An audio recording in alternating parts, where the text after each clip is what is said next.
우리 나를 부르시는 목자의 음성이라는 제목으로 함께 말씀 나누겠습니다.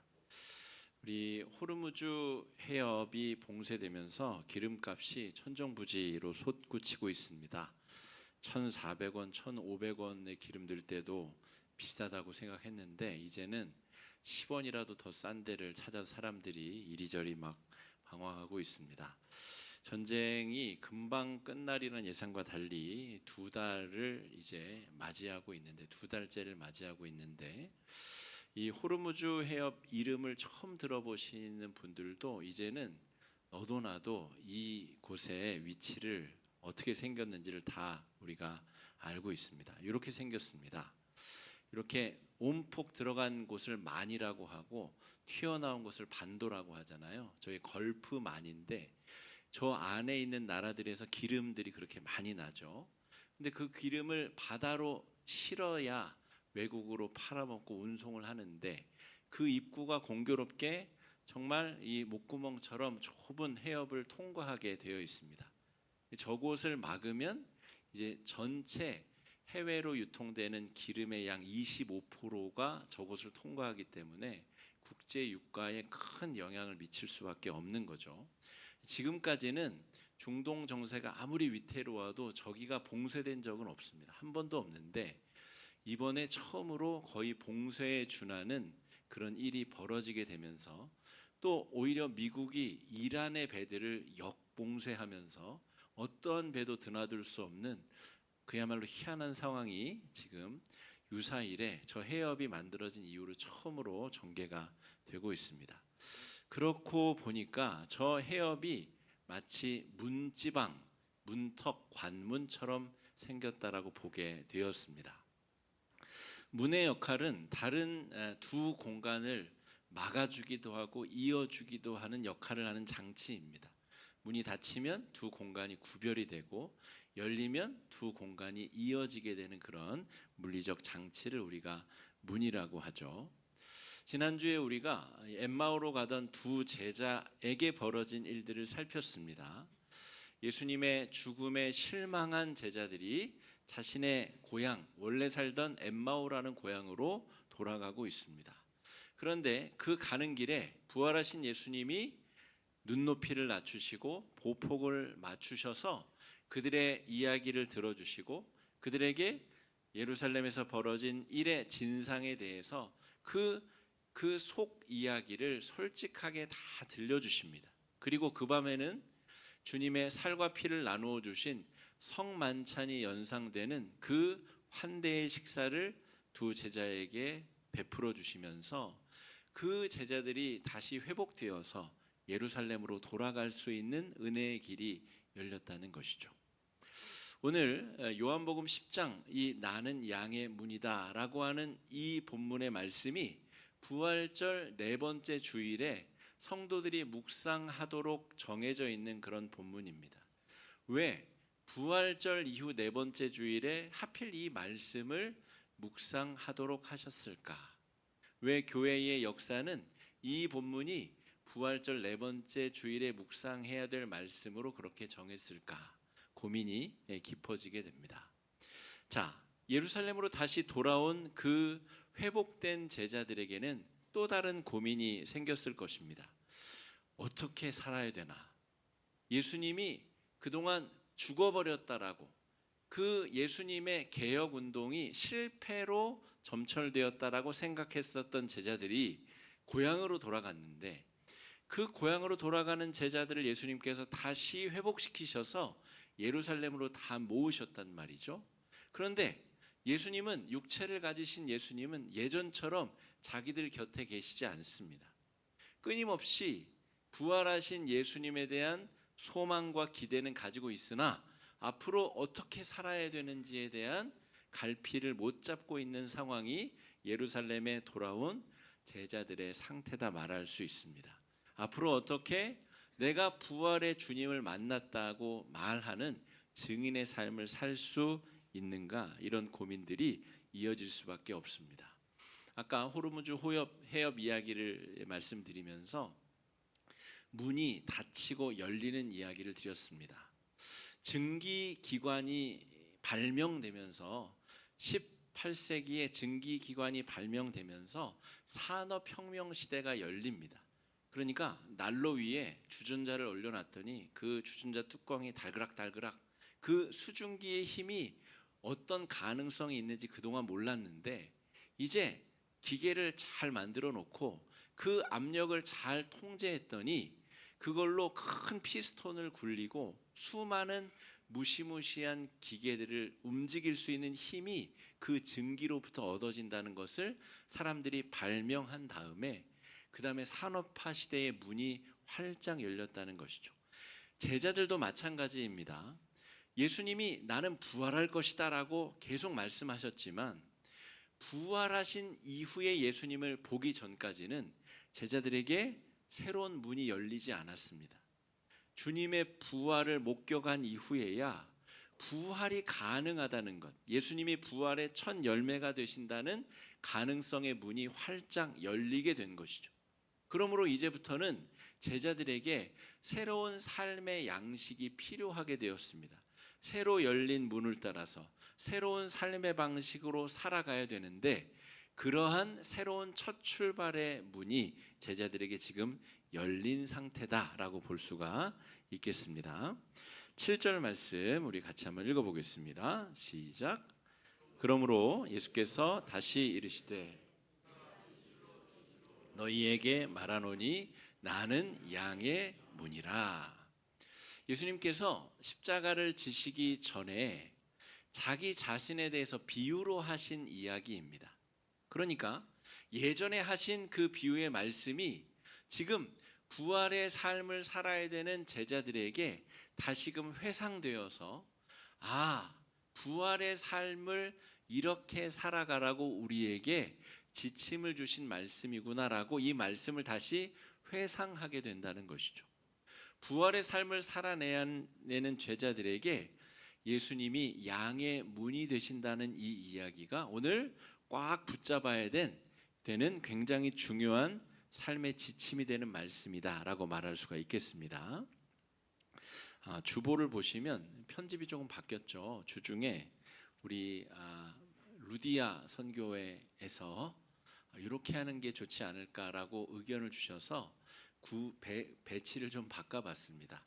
본문 말씀 옆에 이렇게 그 인포그래픽이 있으면 이해하시기가 좀 더 좋으실 것 같아서 이쪽에 있던 거는 뒷장으로 옮겨졌고요.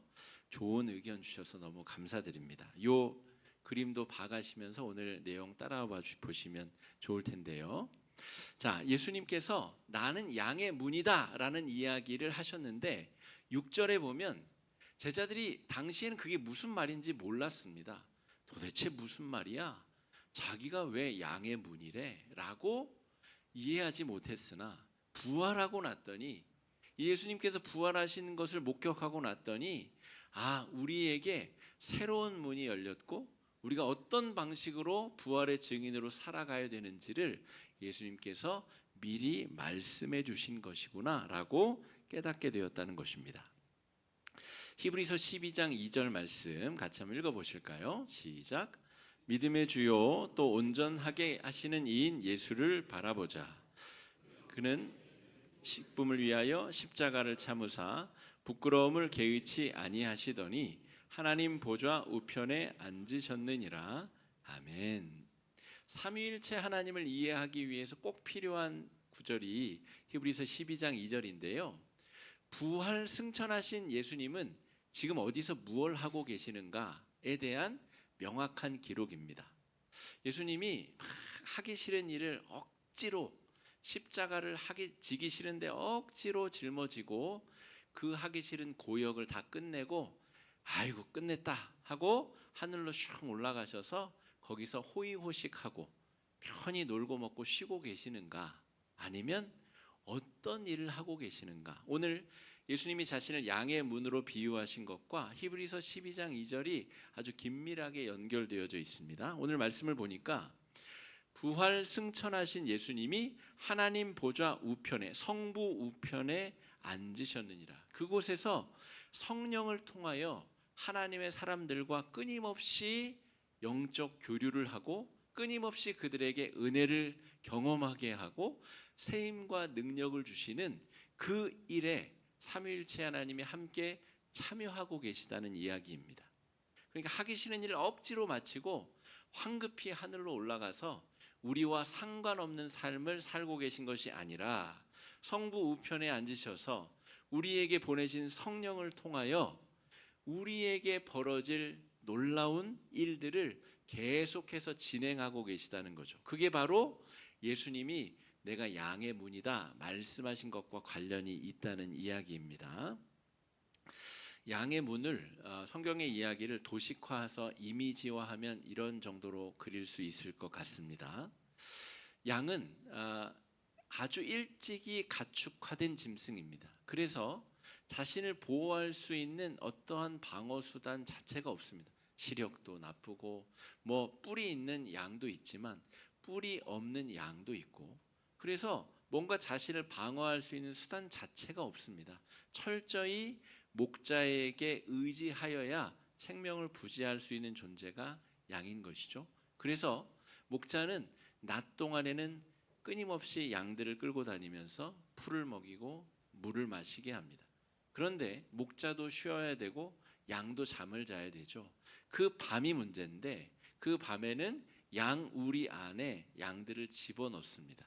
그리고 돌담으로 쌓여진 양 우리 안에서 맹수해로부터 또 추위와 더위로부터 양들이 스스로를 보호받도록 하는 장치가 양 우리고, 그 양 우리에는 문이 하나가 딱 있습니다. 그리고 그 양 문에는 목자가 밤을 새고 그곳에서 쉬기도 하지만 양 문을 지킨 채 양들을 끊임없이 24시간 한 몸처럼 돌본다라고 볼 수 있습니다. 이게 성경이 말하는 양우리와 양문의 개념입니다. 자, 9절 말씀 한번 읽어보실까요? 시작. 내가 문이니 누구든지 나로 말미암아 들어가면 구원을 받고 또는 들어가며 나오며 꼴을 얻으리라. 아멘. 양의 문을 아침 저녁으로 양들이 드나들면서 목자는 양 한 마리 한 마리의 그 절대적인 상태를 철저히 살핍니다.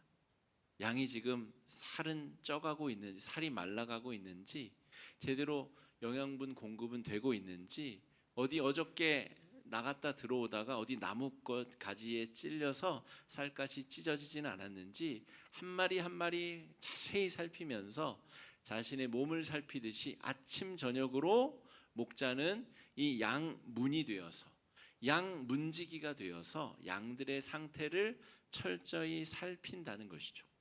아까 제가 부활하신 예수님이 아이고 지겨운 일 끝났으니까 이제 놀고 먹자, 저 세상에서는 내 제자들이 뭐 어떻게 되든 말든 나는 모르겠다, 예수님이 그러고 계실까? 아니면 양의 문이 되셔서 하나님 보좌 우편에 앉으셔서 성령을 통하여서 끊임없이 아침 저녁으로 우리의 영적인 상태를 살피고 우리의 몸이 건강한지, 우리가 밥은 잘 먹고 있는지, 고민은 없는지, 우리의 기도 제목은 무엇인지 끊임없이 아침 저녁으로 살피고 계시는가?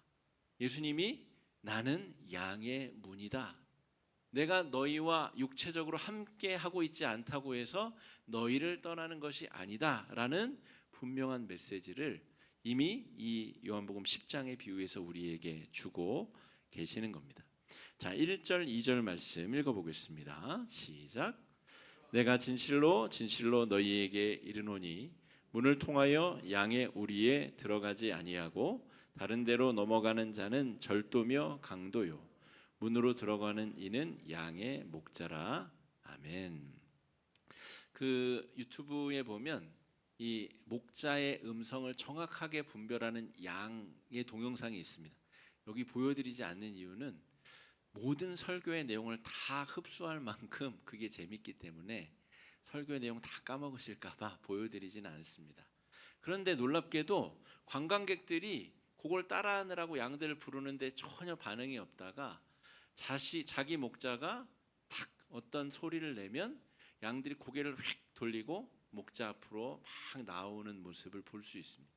그러니까 성경에서 말하는 양과 목자의 관계는 그냥 우연히 맺어진 관계, 하루 이틀 보고 끝나는 관계가 아니라 완전히 영적으로 육체적으로 한 몸, 한 덩어리가 된 관계라고 볼 수가 있습니다.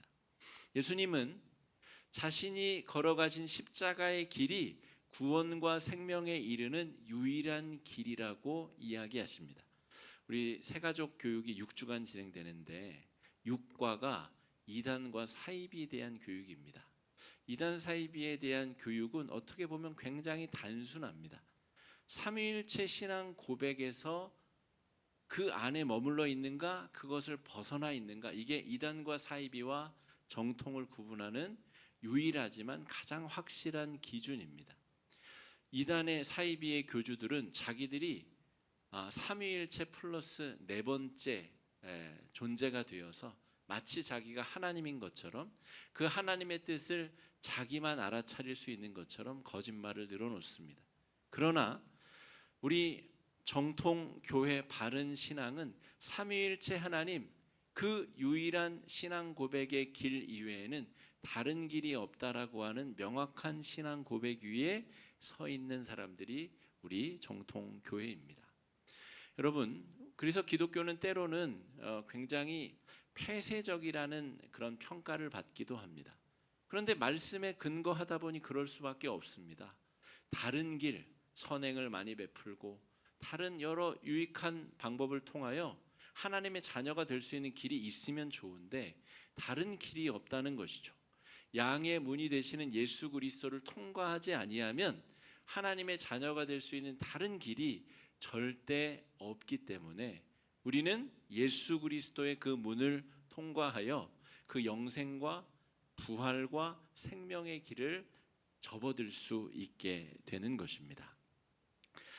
부활의 증인들이 예수님을 만나서 다시 예루살렘으로 돌아오기는 했는데 여전히 예루살렘에서의 삶이 실패한 우리 반역자의 잔당으로서 자기 자신을 그렇게 인식한다면 문 밖을 한 발짝도 벗어날 수 없을 것입니다. 그런데 사도행전 2장의 성령 강림 이후에는 제자들이 문을 박차고 나가서 부활의 주님을 내가 만났다.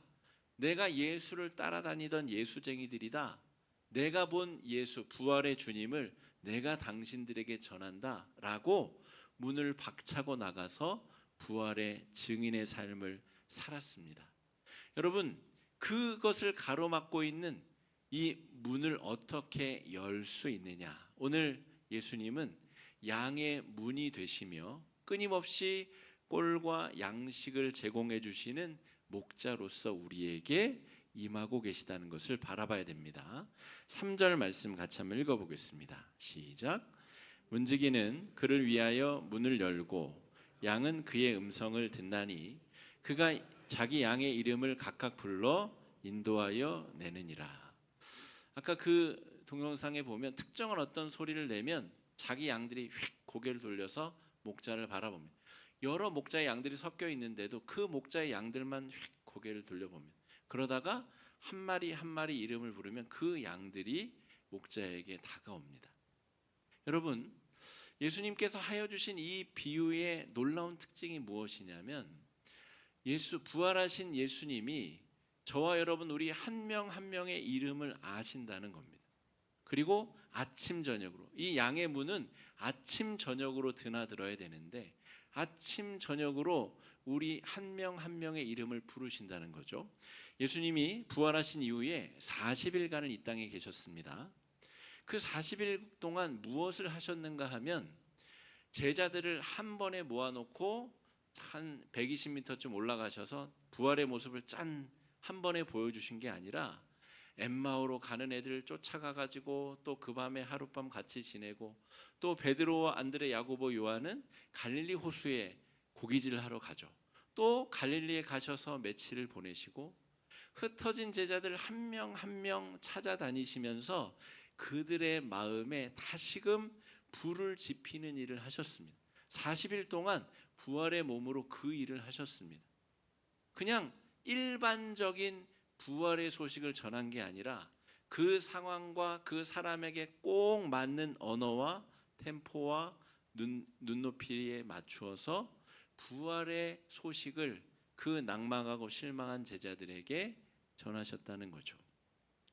여러분, 기독교 TV에 보면 기독교 TV 채널도 여러 가지죠. 그 중에 보면 아주 화려한 수사법을 가진, 그리고 이 설교 30분 동안 여러 번 웃게 만드는 명설교자들이 굉장히 많습니다. 공부 많이 하신 분들, 재밌는 분들, 명쾌하게 자기 설교 논지를 전하시는 분들, 명설교가들이 많죠. 그런데 그 설교가 오늘 나에게 의미가 없는 이유는 무엇이냐면, 화곡동에 위치한 이 화곡중앙교회 이 11시 예배 드리고 있는 나와 별 상관이 없기 때문에 그렇습니다. 그 목사님이 설교하는 교회 성도들을 향하여 선포되는 말씀이지 우리에게, 나에게 선포되는 말씀이 아니기 때문에 그렇습니다.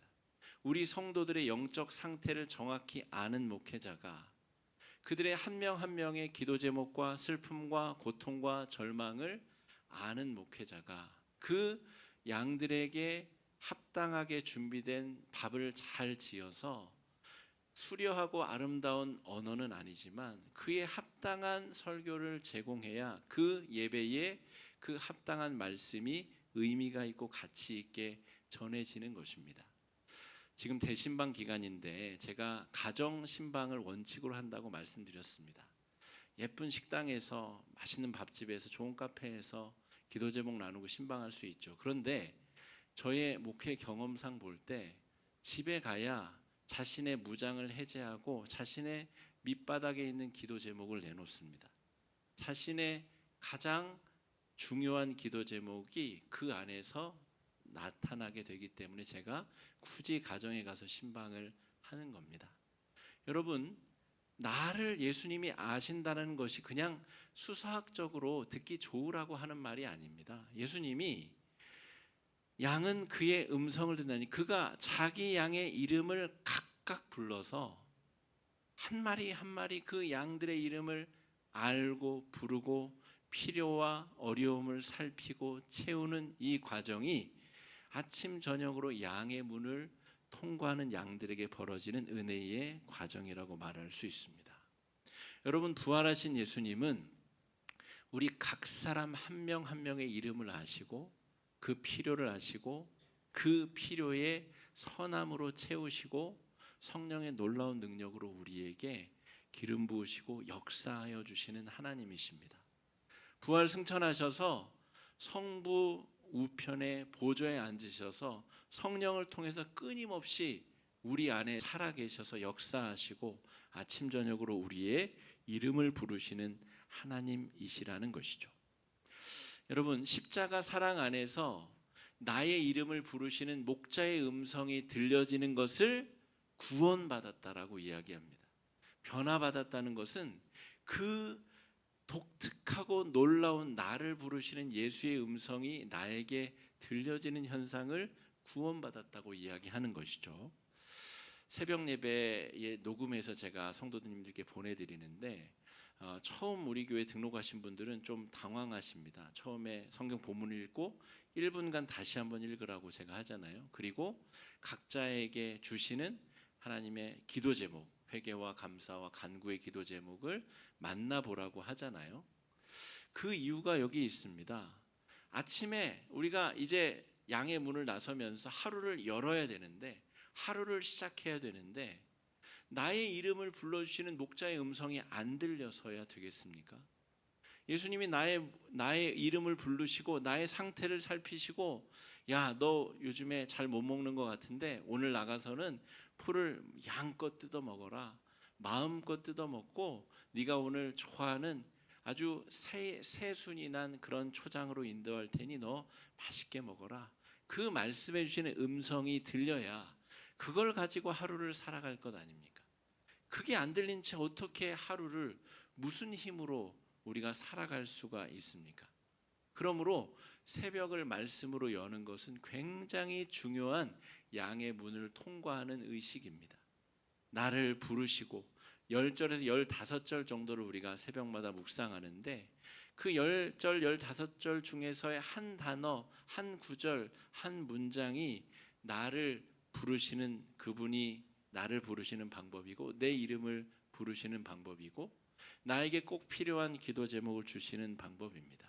하루를 닫으며 하나님 앞에 내가 오늘 회개와 감사와 간구의 기도 제목을 가지고 하루를 살면서 하나님 앞에 기도한 내용들을 가지고 하루를 마감하는 것, 그게 우리 성도들이 추구하는 우리 교회의 영성 형성의 큰 줄기이자 방향성입니다.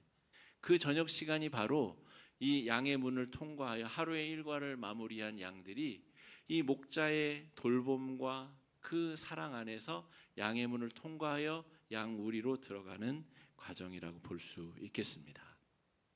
5절 말씀 같이 한번 읽어보겠습니다. 시작. 타인의 음성은 알지 못하는 고로 도리어 도망가느니라. 요즘에 챗 GPT 또 뭐 유튜브 이런 온갖 정보들이 넘쳐나는 시대 속에 살고 있죠. 수많은 잘 사는 법, 성공하는 법, 사람들에게 인정받는 법, 상처 안 받는 법, 수많은 목소리들이 우리 주변에 막 쩌렁쩌렁 울려대고 있습니다. 그 중에 우리가 예수 그리스도의 우리의 목자의 바른 음성을 정확하게 듣고 있는가? 다른 소리가 아니라 나를 부르시는 나를 향한 그 목자의 음성이 정확하게 나를 향한 그 목소리가 들려지는가? 다른 소리들로부터 내가 적극적으로 피하고 도망하여 주의 나의 목자의 음성에만 청종하기 위해서 얼마나 애쓰고 있는가? 이번 한 주간 우리의 삶 속에 그 부분을 집중 성찰하며 살펴보면 참으로 좋을 것 같습니다. 10절 말씀 읽어보겠습니다. 도둑이 오는 것은 도둑질하고 죽이고 멸망시키려는 것뿐이요 내가 온 것은 양으로 생명을 얻게 하고 더 풍성히 얻게 하려는 것이라. 예수님이 우리의 목자가 되시는 이유는 우리로 생명을 얻게 하고 더 풍성히 얻게 하려는 이유입니다.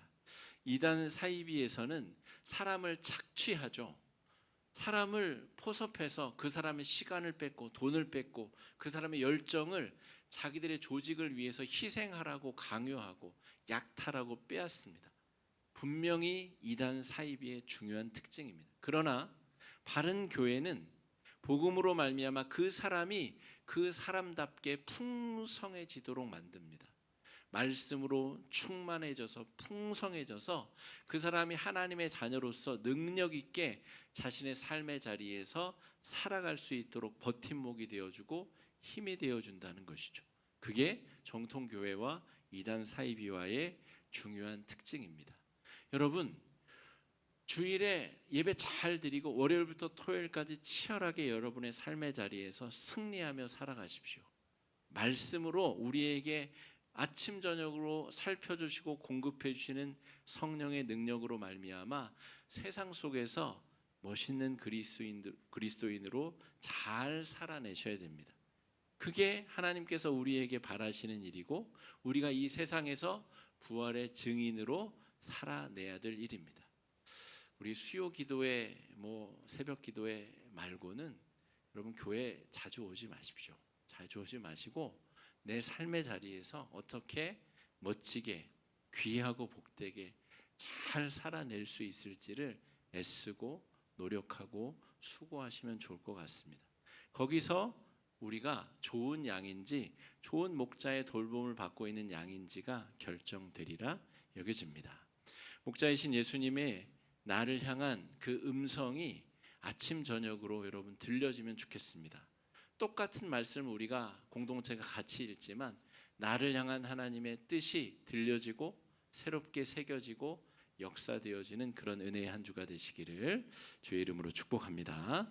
이 시간에 말씀 의지해서 함께 기도하실 때에 주님, 목자 되신 주님의 음성이 들려지는 한 주가 되게 하여 주시옵시고 나를 향한 하나님의 뜻, 나를 향한 하나님의 계획이 구체적으로 성취가 되어서 우리가 생명력 있는 삶을 세상 속에서 살아낼 수 있도록 해달라고 이 시간에 함께 기도하며 나아가겠습니다. 기도하겠습니다.